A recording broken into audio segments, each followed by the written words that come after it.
corners lang po at hindi po binabaha mga kaibigan ang mga property sa lugar na ito.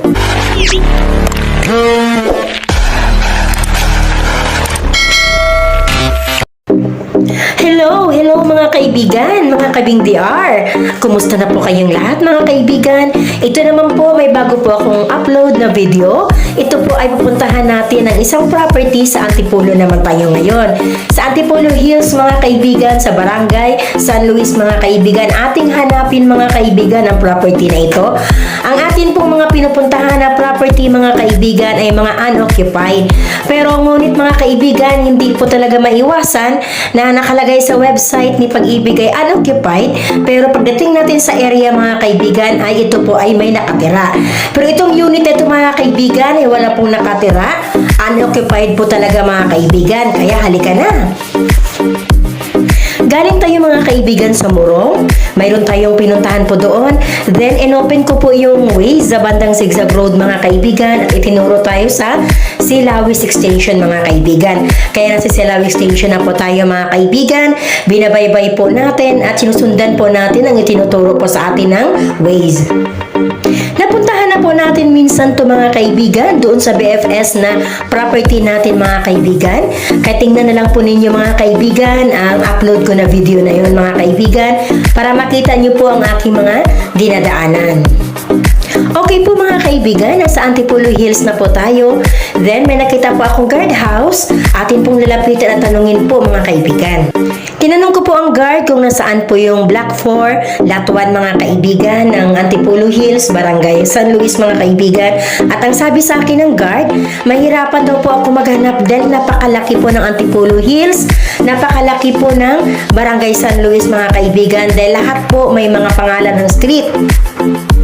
Ang hirap mga kaibigan hanapin ang foreclosed property ni Pag-ibig mga kaibigan dahil ang iba't ibang pangalan ng mga street. Then sa Homeowners Association mga kaibigan, nagtanong kami, itinuro kami sa may taas, sa may talipapa, liliko po kami ng kaliwa at nandoon daw po yung Spring Beauty mga kaibigan street, doon po yung Block 4 Lot 1 mga kaibigan na property ni Pag-ibig na ating hinahanap. Nagtanong kami mga kaibigan sa talipapa sa taas, nagtanong kami sa titinda ng prutas at dito po kami itinuro mga kaibigan. Ito pong street na ito mga kaibigan, dyan po tayo papasok. Yan pong itinuro sa atin. Ito na po yung unit mga kaibigan. Malaki po sana yung lote mga kaibigan pero sa tingin ko mga kaibigan, yung bahay mismo hindi na po mapakinabangan mga kaibigan.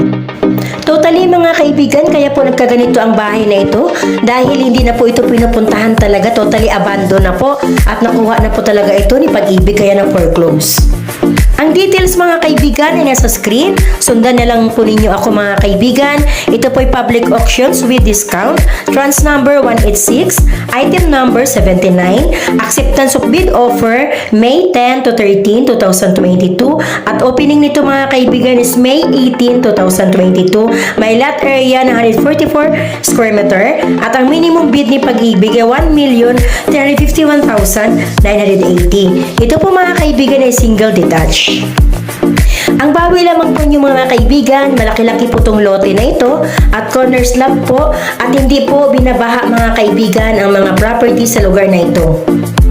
Ang pag-a-apply sa tubig dito mga kaibigan ay dadaan po kayo ng homeowners mga kaibigan kung saan magbibigay daw po kayo sabi ng katabing kapitbahay ng 7,000 plus 7,000 po doon sa nawasa mga kaibigan. Kaya aabot po ng 14K ang inyong magagastos para po sa tubig mga kaibigan. Okay po mga kaibigan, ang akin lamang pong ginagawa, nagbibigay sa inyo ng information mga kaibigan.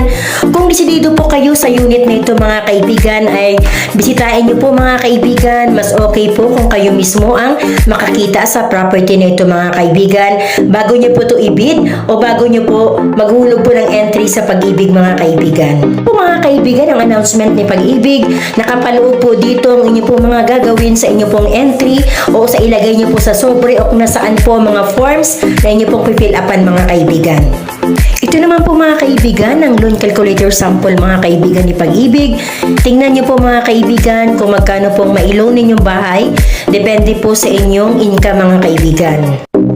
Till next time mga kaibigan. Bye-bye!